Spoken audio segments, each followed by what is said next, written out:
نحمده ونصلي على رسوله الكريم اما بعد فاعوذ بالله من الشيطان الرجيم بسم الله الرحمن الرحيم رب اشرح لي صدري ويسر لي امري واحلل عقدة من لساني يفقهوا قولي۔ سورۃ الکوثر مکی سورت ہے، 1 رکوع ہے اور 3 آیات ہیں۔ اس سورت کا دوسرا نام سورۃ النحر بھی ہے۔ اس کے شان نزول میں ایک روایت آتی ہے، دلائل النبوہ میں ہے کہ جس شخص کی اولاد یعنی بیٹا مر جائے تو عرب اس کو ابتر کہتے تھے۔ ابتر کہتے ہیں جڑ کٹے کو، کہ اس کی نسل ختم ہو گئی۔ جس وقت آپ کے صاحبزادے قاسم یا ابراہیم کا علیہ السلام بچپن میں ہی انتقال ہو گیا تو کفار مکہ نے آپ کو ابتر کہہ کے پکارنا شروع کر دیا یا طعنہ دینے لگے۔ ایسا کہنے والوں میں عاص بن وائل کا نام خاص طور پر ذکر کیا جاتا ہے۔ اس کے سامنے جب آپ کا ذکر کیا جاتا، آپ کی کوئی بات کی جاتی تو نفرت سے کہتا اس کی بات چھوڑ دو، یہ کچھ فکر کرنے کی چیز نہیں، کیونکہ وہ تو ابتر ہے، اس کو ختم ہونے دو، اس کا تو کوئی نام لینے والا بھی باقی نہیں رہے گا۔ جب اس کا اپنا انتقال ہو گیا تو کوئی بھی اس کو یاد نہیں رکھے گا، کیونکہ عربوں کے ہاں بیٹے ایسی چیز تھے جن پر وہ بھروسہ رکھتے تھے اور جنہیں اپنی شان اور عزت کی چیز سمجھتے تھے۔ تو اس پر اللہ تعالیٰ نے آپ پر یہ سورت نازل فرمائی۔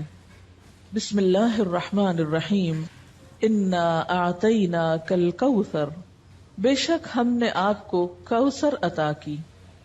کوثر کا لفظ کاف سے رے سے ہے، کثرت کے معنی میں۔ اس کے کئی مفہوم بتائے گئے ہیں۔ ایک معنی تو اس کا خیر کثیر سے کیا گیا ہے کہ بہت کثرت سے ملنے والی خیر اور بھلائی، کیونکہ کوثر کے لفظ میں بھی مبالغہ پایا جاتا ہے، اس کا لفظی معنی ہی خیر کثیر بنتا ہے، تو بعض نے اس کو لفظی معنی میں لیا ہے۔ پھر اسی طرح اس سے مراد وہ نہر بھی لی گئی ہے جو جنت میں آپ کو عطا کی جائے گی۔ پھر اسی طرح اس سے مراد وہ حوض بھی ہے جس سے آپ اپنی امت کو پانی پلائیں گے۔ ابن کثیر نے کوثر سے مراد خیر کثیر ہی لیا ہے، کیونکہ خیر کثیر میں پھر ساری چیزیں آ جاتی ہیں، وہ جنت کی نہر بھی آ جاتی ہے، حوض کوثر بھی آ جاتا ہے، اور آپ کو جو فتوحات دنیا میں نصیب ہوئیں، اسلام کا بول بالا ہوا، آپ کا مشن آپ کی زندگی میں مکمل ہوا، یہ تمام چیزیں اس ایک لفظ میں شامل ہو جاتی ہیں۔ گویا جتنی نعمتیں آپ کو ملی ان سب کے لیے ایک جامع لفظ ہے کہ آپ کے دشمن آپ کے بارے میں جو بھی کہیں، لیکن ہم نے آپ کو خیر کثیر عطا کر دی ہے، وہ خیر کثیر جس کا سلسلہ دنیا سے شروع ہو کر آخرت تک جاتا ہے، یعنی صرف آخرت میں نہیں، دنیا میں بھی آپ کو خیر کثیر عطا ہوئی۔ اس کے بارے میں کچھ احادیث بھی ہیں۔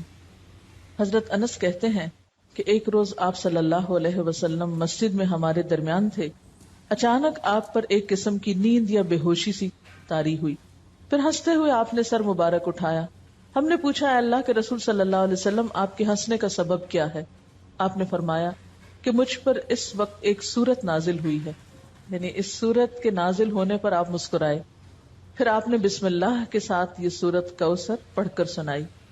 پھر فرمایا، تم جانتے ہو کوثر کیا چیز ہے؟ ہم نے کہا اللہ و رسولہ عالم۔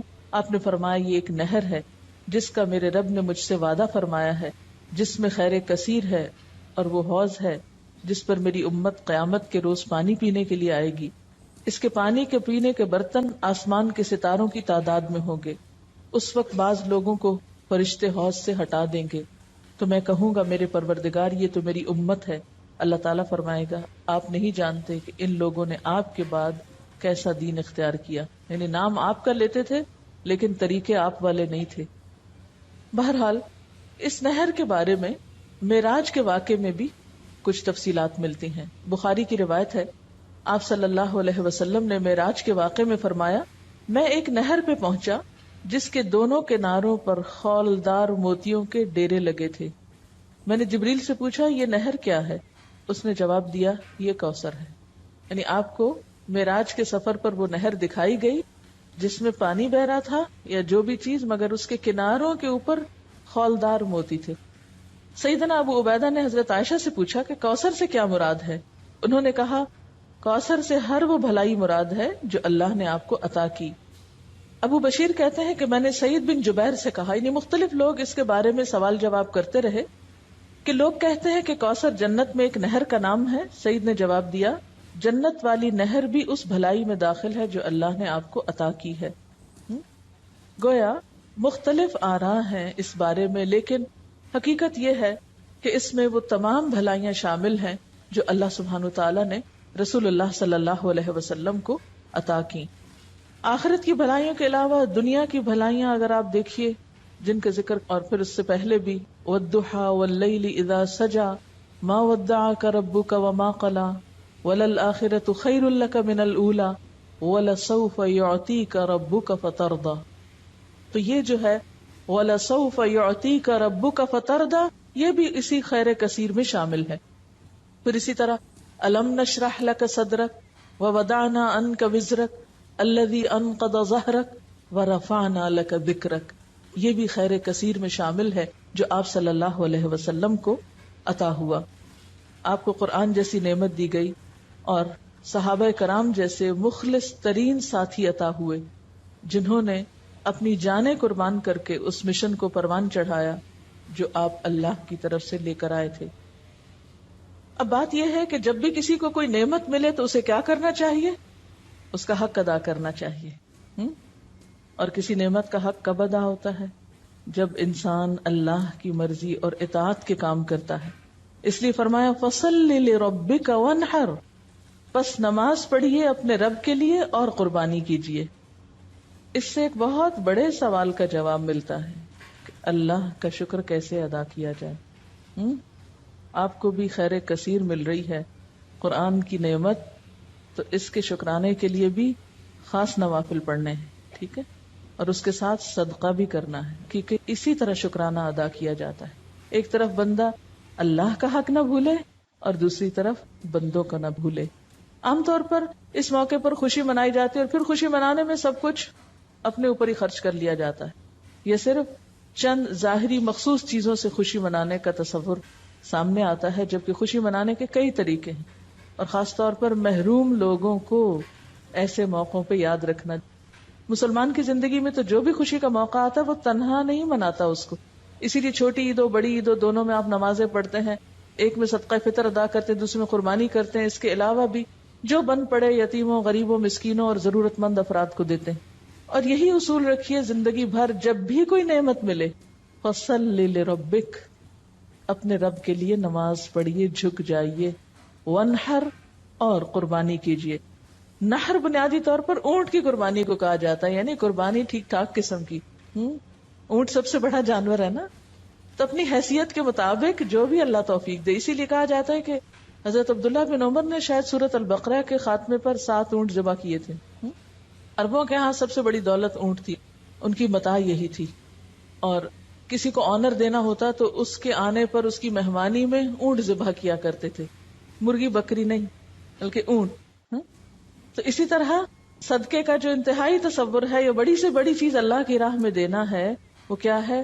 جو بن پڑے میکسیمم انسان کو دینے میں وہ دے اللہ کے راستے میں. وَانْحَرْ اور قربانی کیجیے، یعنی نحر سے مراد اونٹ کی قربانی. اور اس کا مسنون طریقہ کیا ہے کہ اس کا پاؤں باندھ کر حلقوم میں نیزہ مارا جاتا ہے، کھڑا کر کے اس کو قربان کیا جاتا ہے. اسی سے پتہ چلتا ہے. ویسے تو قربانی کے لیے اور لفظ بھی آتے ہیں نا، لیکن یہاں نحر سے خود بخود واضح ہو رہا ہے کہ یہ اونٹ کی، کیونکہ صرف اونٹ کو اس طرح ذبح کیا جاتا ہے، باقی جانوروں کو لٹا کے ذبح کیا جاتا ہے. اور ویسے بھی آپ صلی اللہ علیہ وسلم کو حکم تھا قل ان صلاتي ونسكي ومحياي ومماتي لله رب العالمین. تو فصل لربك دکھاوے کی نماز نہیں، وہ جو پچھلی صورت میں آئی ہے الذين هم يراؤون ويمنعون الماعون. ایک تو اپنے اندر کے حرص اور بخل ختم کرنے ہیں، اور دوسری طرف دکھاوے کی نماز نہیں، فصل لربک کرنی ہے، وانحر اور قربانی بھی اپنے رب کے لیے کرنی ہے. نتیجہ کیا نکلے گا؟ ان شانئک ھو الابتر، دشمنوں کو اللہ خود سنبھال لے گا، برا چاہنے والے خود مصیبت میں گرفتار ہو جائیں گے. عموماً کیا ہوتا ہے جب انسان کو نعمت ملتی تو ساتھ ہی حاسد بھی پیدا ہو جاتے ہیں نا، ساتھ ہی جیلسیز شروع ہو جاتی ہیں، خواہ دین کی نعمت ملے یا دنیا کی ملے. یہ ایک انڈرسٹوڈ سی بات ہے. تو آپ صلی اللہ علیہ وسلم صادق اور امین تھے، لوگوں کی آنکھوں کا تارا تھے. جب سے آپ کو نبوت ملی ابو جہل ابو لہب ناراض ہو گئے، ساری حمایتوں سے دستکش ہو گئے، اپنے ہی خاندان کے لوگ مخالف اور دشمن ہو گئے، ادھر اہل کتاب دشمن بن گئے. ان کو کیا ہوا؟ وہ تو اتنے انتظار میں تھے. ان کو بھی حسد مار گیا کہ ہمارے قبیلے سے کیوں نہیں آئے، ہماری بنی اسرائیل میں سے کیوں نہیں آپ نکلے. تو یہ شیطان انسان کو چھوٹی چھوٹی چیزوں میں آ کے الجھا دیتا ہے، معمولی معمولی چیزوں کو انا کا مسئلہ بنا کر انسان کو حق سے دور کر دیتا ہے. تو ایسے موقعوں پر انسان کو پرواہ نہیں کرنی چاہیے. اللہ جو بھی نعمت عطا کرے خیر کثیر پھر دین ہی کے کانٹیکسٹ میں ہے، کیونکہ آپ صلی اللہ علیہ وسلم کو تو سب سے بڑا انعام خاتم النبیین ہونے کا آنر ملا تھا، اور آپ پر دین مکمل ہوا تھا، سب سے بہترین کتاب آپ پر اتاری گئی تھی. تو یہ سب کچھ خیر کثیر میں آتا ہے، آپ کے آنر میں یہ سب کچھ. تو آپ کو ان سب چیزوں کا شکرانہ ادا کرنے کے لیے نماز اور قربانی کی طرف متوجہ کیا جا رہا ہے، اور دشمنوں کے حسد سے بچنے کا بھی بہترین طریقہ ہے.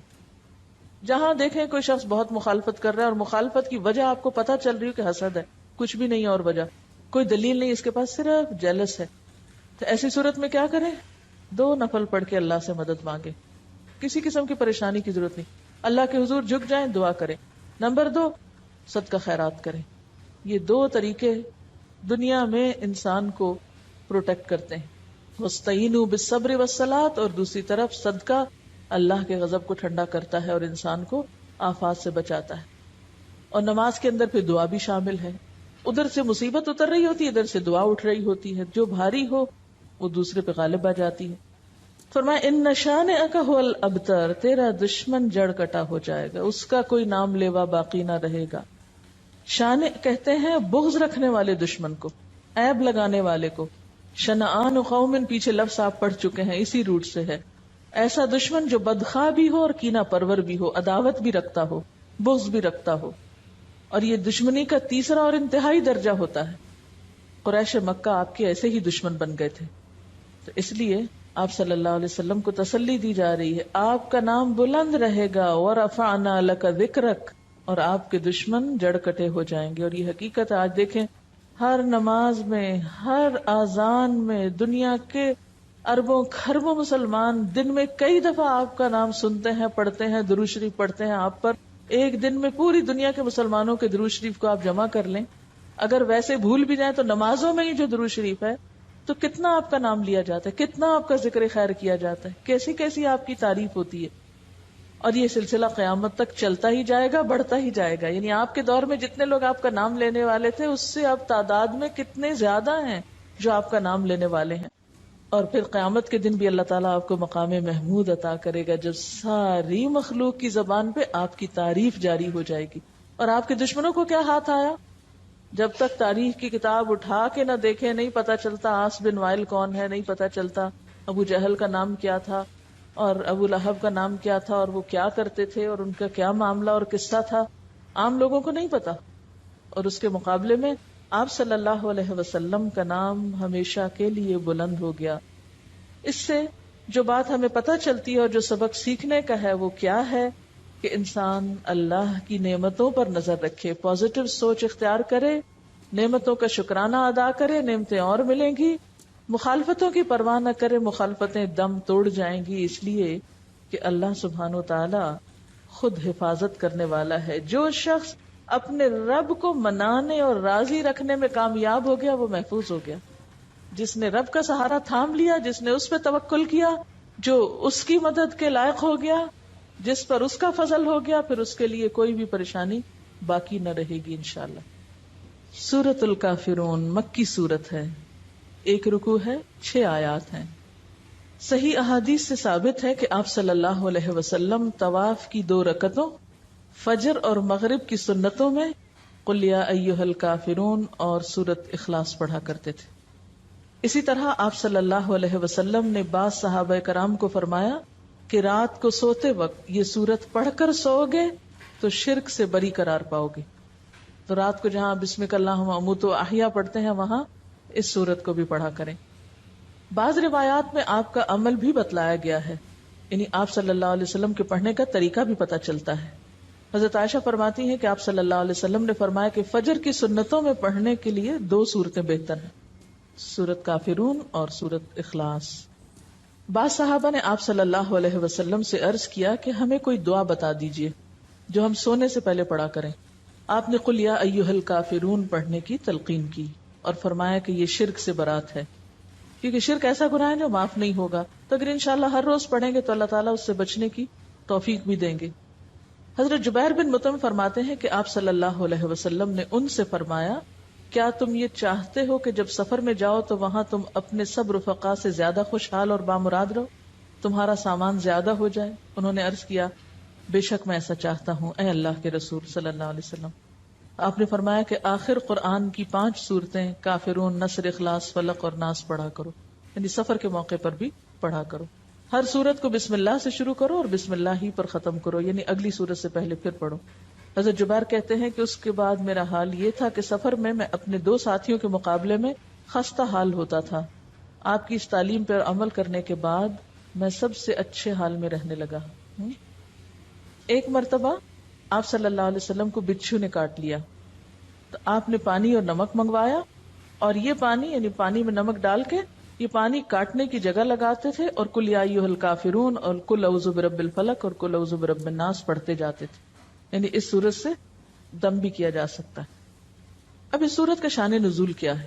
ابن اسحاق کی روایت میں ہے کہ ابن عباس سے مروی ہے، ابن اسحاق جو ہسٹورین ہے، سیرت نگار ہے، اس نے ابن عباس سے روایت کیا ہے کہ ولید بن مغیرہ، عاص بن وائل اور اسود بن عبد المطلب اور امیہ بن خلف آپ کے پاس آئے اور کہا آؤ ہم آپس میں اس پر صلح کر لیں کہ 1 سال آپ ہمارے بتوں کی عبادت کیا کریں، 1 سال ہم آپ کے معبود کی عبادت کریں گے۔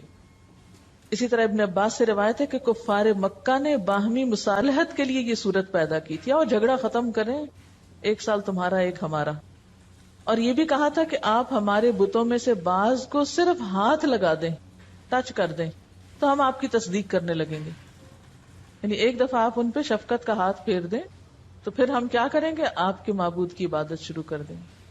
تو اس موقع پر جبریل علیہ السلام یہ صورت لے کر نازل ہوئے کہ دین کے معاملے میں کوئی کمپرومائز نہیں۔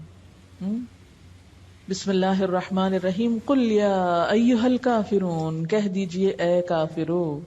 پورے قرآن پاک میں یہ انداز نہیں ہے کافروں کو بلانے کا، لیکن اس موقع پر نام لے کر پکار کر کہا جا رہا ہے۔ الکافرون سارے مراد ہیں، لیکن خصوصی طور پر جن کے بارے میں یہ صورت نازل ہوئی۔ اور یہ بھی یاد رکھیے کہ یہ صورت مکی دور کے آخری حصے میں نازل ہوئی، جب آپ نے ان پر ساری حجت تمام کر دی تھی، اور پھر وہ آپ کو ایسی آفرز دے رہے تھے۔ آپ ایک عرصے تک اپنی قوم کو یا قومی کہہ کے پکارتے تھے، اے میری قوم، اے بنو ہاشم، اے قریش، لیکن اب یہاں اے کافرو کہہ کے پکارا گیا، اور حجت تمام کرنا بھی مقصود تھا۔ تو قل یا ایھا الکافرون، کہہ دیجئے اے کافرو، لا اعبد ما تعبدون، میں عبادت نہیں کرتا ان کی جن کی تم عبادت کرتے ہو، یعنی کسی قیمت پر میں تمہارے معبودوں کی عبادت نہیں کر سکتا۔ آپ کو یاد ہوگا کہ ابتدائی دور میں بھی آپ کو کچھ آفرز دی گئی تھی۔ جب ابو طالب زندہ تھے، کفار مکہ میں سے کچھ سردار آ کر یہ آفر کر رہے تھے آپ صلی اللہ علیہ وسلم کو کہ آپ چاہیں تو آپ کے قدموں میں جتنی چاہیں دولت لا کے ڈھیر کر دیتے ہیں، جس لڑکی سے چاہیں شادی کر دیتے ہیں، مکہ کا سردار بننا چاہتے ہیں تو وہ بنا لیتے ہیں، لیکن ہمارے معبودوں کی توہین نہ کرو، ان کو کچھ نہ کہا کرو، لا مت کہو، الا اللہ کہتے رہو لیکن لا مت کہو، ان کو کچھ نہ کہو۔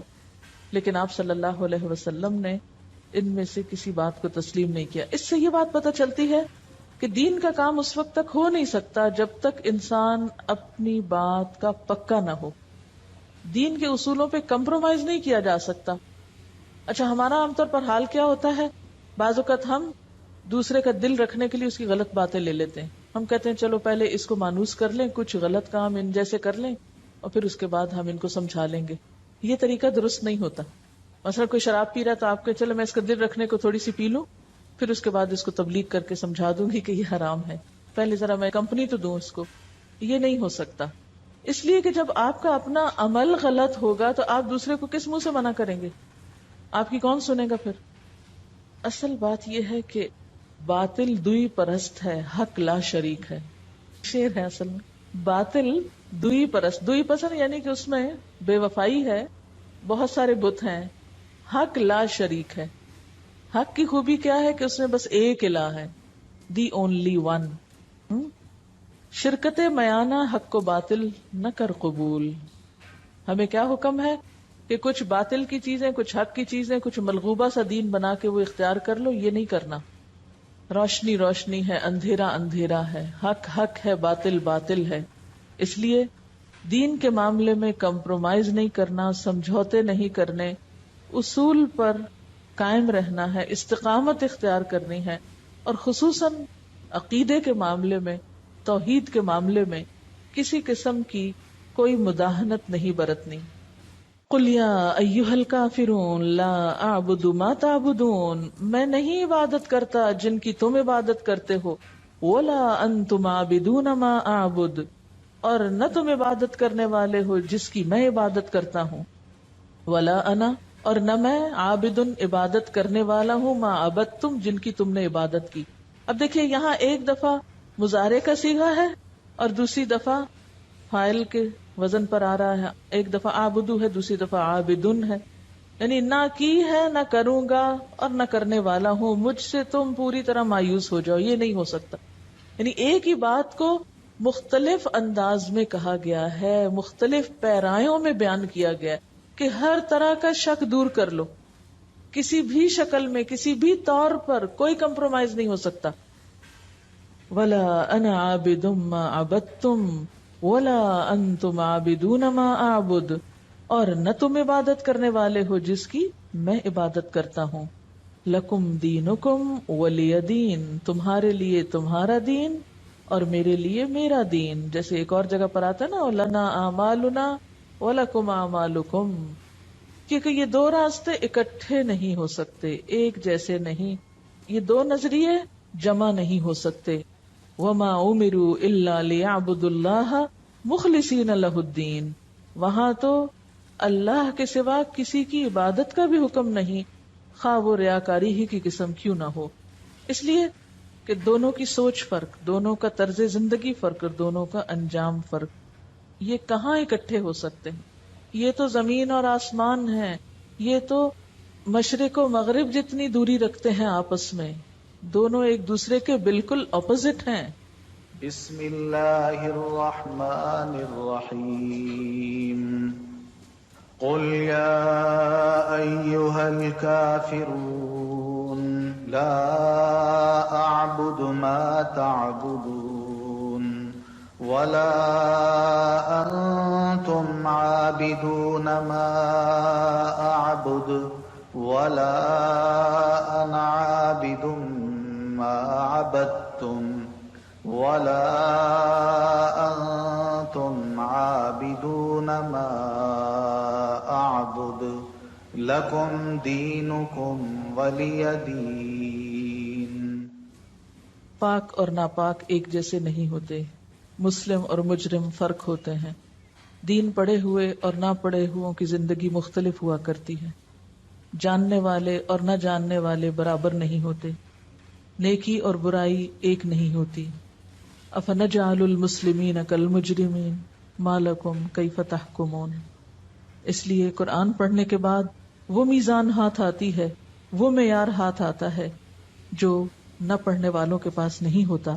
اس لیے عقائد میں، عبادات میں، اخلاق میں، معاملات میں لازمی طور پہ فرق آنا چاہیے. اور اگر فرق نہیں آیا تو گویا کچھ بھی نہیں پڑا. اللہ اکبر اللہ اکبر لا الہ الا اللہ واللہ اکبر اللہ اکبر وللہ الحمد. سورۃ النصر مدنی سورت ہے، ایک رکوع ہے، 3 آیات ہیں. نزول کے اعتبار سے یہ آخری سورت ہے، یعنی مکمل سورت کے اعتبار سے. جس وقت یہ نازل ہوئی تو بعض صحابہ سمجھ گئے کہ اب آپ صلی اللہ علیہ وسلم کا آخری وقت آ گیا ہے. اسی لیے آپ کو پھر تسبیح و تحمید اور استغفار کا حکم دیا گیا، جیسے ابن عباس نے روایت کیا ہے. اذا جاء نصر اللہ والفتح، جب اللہ کی مدد آ گئی اور فتح نصیب ہو گئی. اللہ کی مدد کا کیا مطلب ہے؟ اسلام کا کفر پہ غلبہ، مسلمانوں کا کلچر عام ہونا. اور والفتح، فتح سے مراد یہاں فتح مکہ ہے، وہ شہر جو آپ کا مولد و مسکن تھا، لیکن کافروں نے آپ کو اور صحابہ کرام کو وہاں سے ہجرت پر مجبور کر دیا. چنانچہ 8 ہجری میں جب مکہ فتح ہو گیا تو لوگ جوق در جوق مسلمان ہونے لگے، فوج در فوج مسلمان ہونے لگے. اس سے قبل 1-2 لوگ مسلمان ہوا کرتے تھے، گروپس میں لوگ مسلمان نہیں ہوئے تھے. فتح مکہ سے لوگوں پہ یہ بات واضح ہو گئی کہ آپ اللہ کے سچے پیغمبر ہیں اور دین اسلام سچا دین ہے جس کے بغیر اب نجات ممکن نہیں، نہ دنیا میں نہ آخرت میں.